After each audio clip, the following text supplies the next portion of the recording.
Hi there. Welcome back.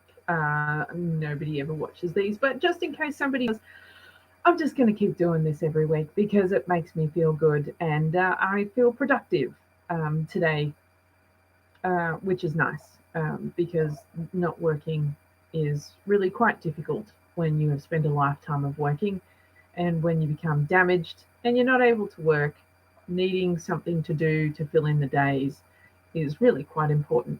Today, I'm going to talk about something that has been bothering me for quite a while.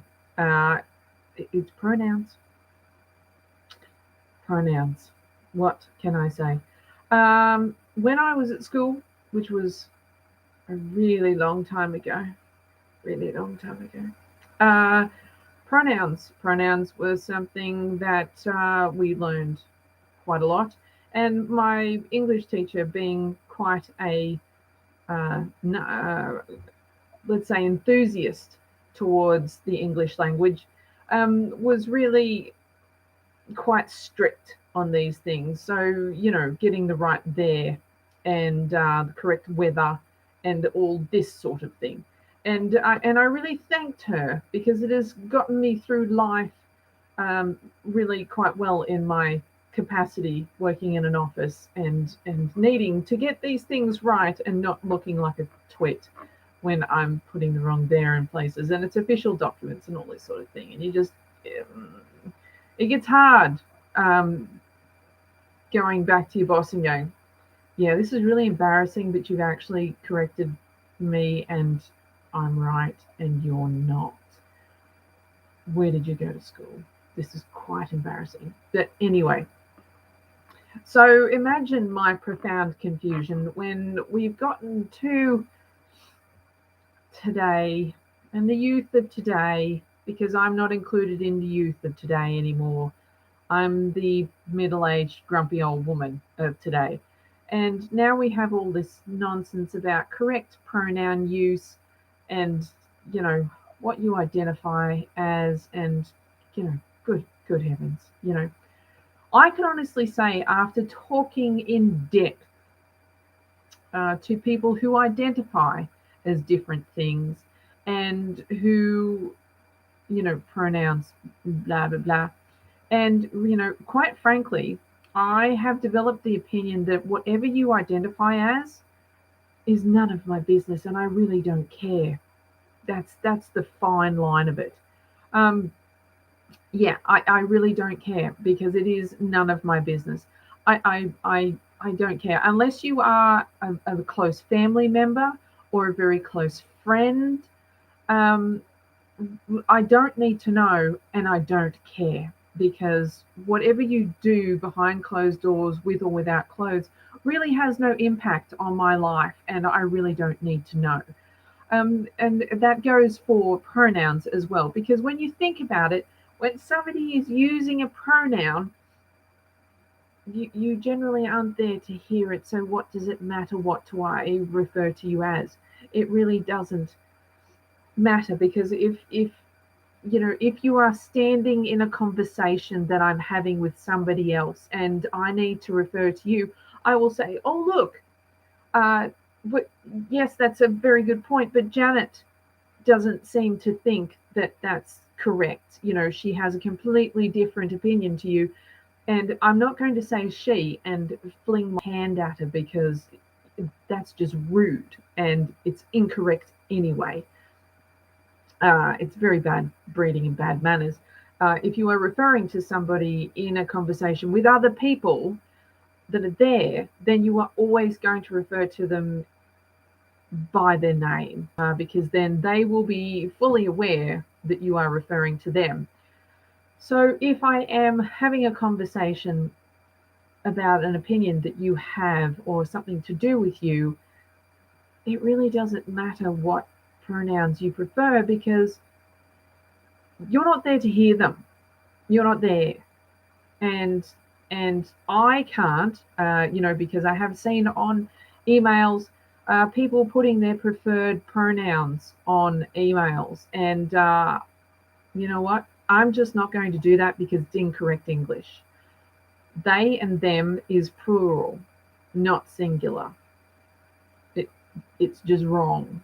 Grammatically, it's wrong. So in an email, I am not going to do that.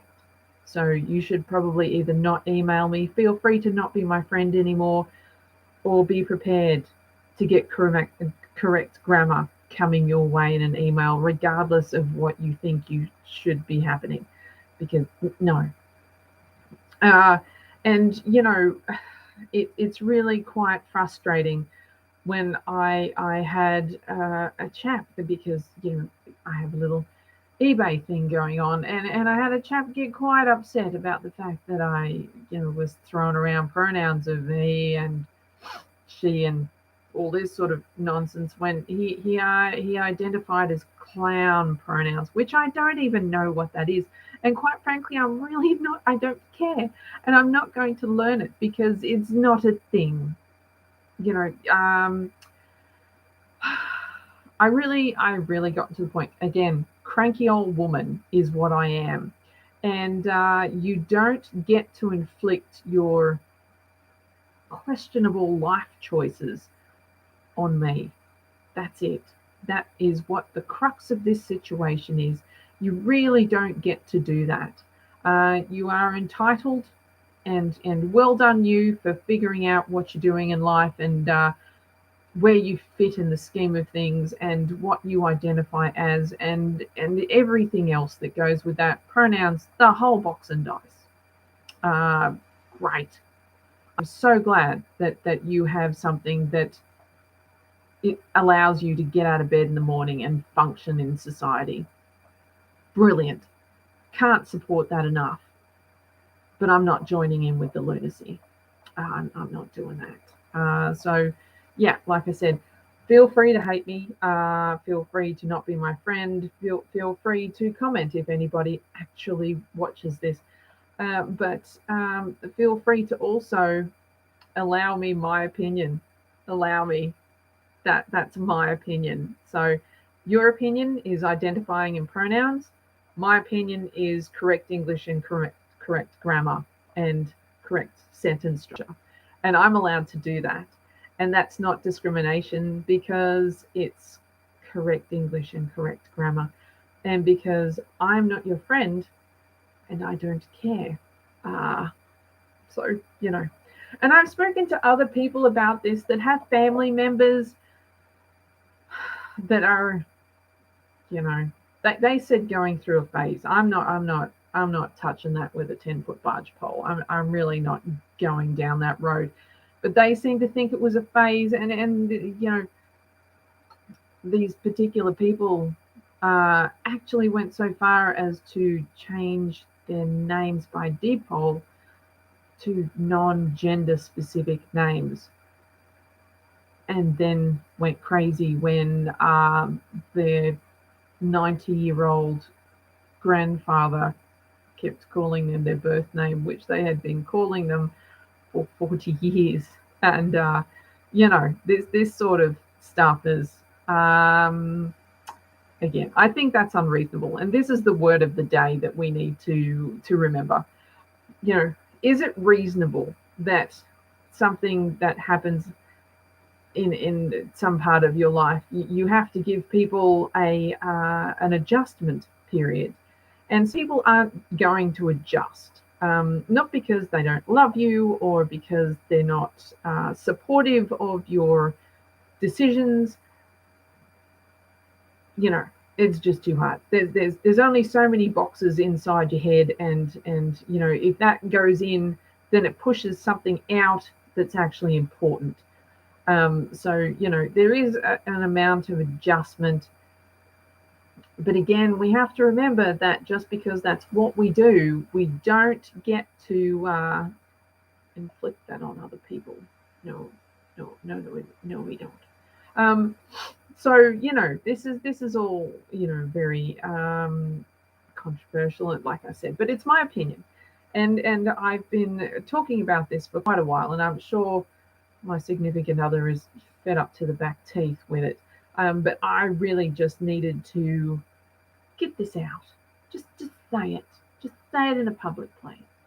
And uh, because I went to school before the public education system fell on its side, and that's my thing. I can't, yeah, I just can't, because it's incorrect. And I am the person who goes along and corrects people's, see, now I'm doing it. I'm thinking about that and I'm doing it. I'm the person who corrects bad grammar and bad spelling, one red pen mark at a time. You know, if you're speaking nonsense and it's incorrect, I will be correcting you. I will be doing that because it's just what I do. Yes, so for next week's video, I'm going to have a go at cooking something interesting and videoing it instead of live streaming it, because I don't think I can do that. But I think I'm going to have a go at it. And so it'll be something like flourless or gluten-free or nut-free or something like that. I haven't figured out what yet, but I am going to do something interesting like that, just to change it up a little bit. So yeah, I have a lovely week. I hope you're all having fun out there in running wild and free with no masks and COVID denial syndrome right there. And I will see you next Tuesday. Have a great weekend. Bye.